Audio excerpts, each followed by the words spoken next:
it's a significant problem. I mean, what's at odds within this poll is that he's winning in two categories that you've already referenced that are in conflict. One category is the category you want to win. Are you voting for him? 49% say, I'm voting for him. 35%, as you just pointed out, say, definitely not, which I find to be a staggering number.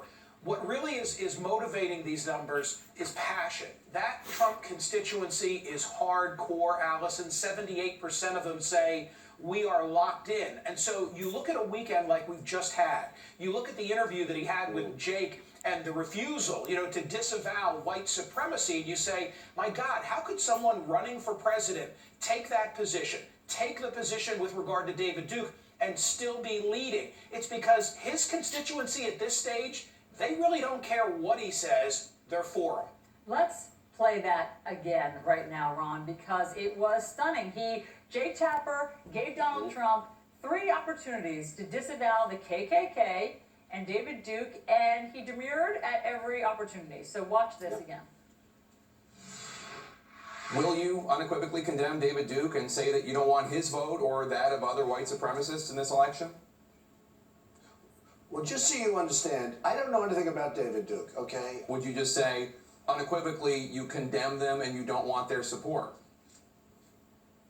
Well, I have to look at the group. I mean, I don't know what group you're talking about. I mean, I'm just talking about David Duke and the Ku Klux Klan here, but...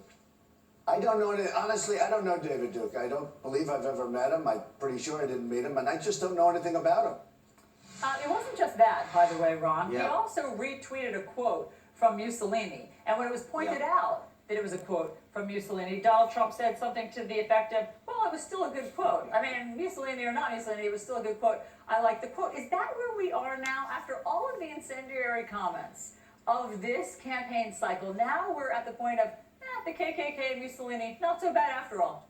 Right. Look, as I've said before, I think Donald Trump is drawing primarily, not exclusively, but primarily on a constituency in the Republican Party that is the most alienated from the cultural and demographic changes reshaping America. And these are voters who feel that the America they have known, the country they have known, is fundamentally slipping away from them.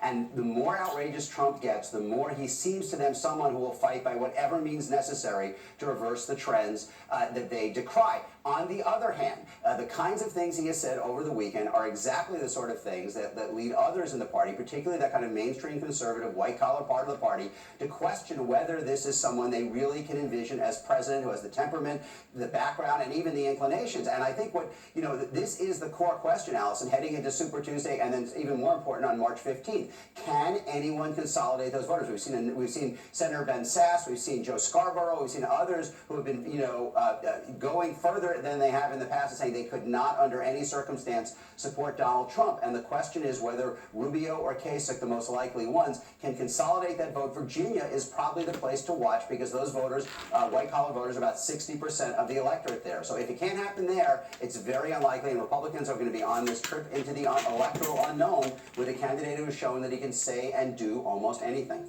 Michael, in terms of establishment Republicans, Karl Rove, the architect, of course, of George W. Bush's campaigns, is one of those. And he, 10 days ago, said if Republican voters hand such an unstable individual their party's nomination, they will do immeasurable harm to it. Fortunately, there is still time to stop him.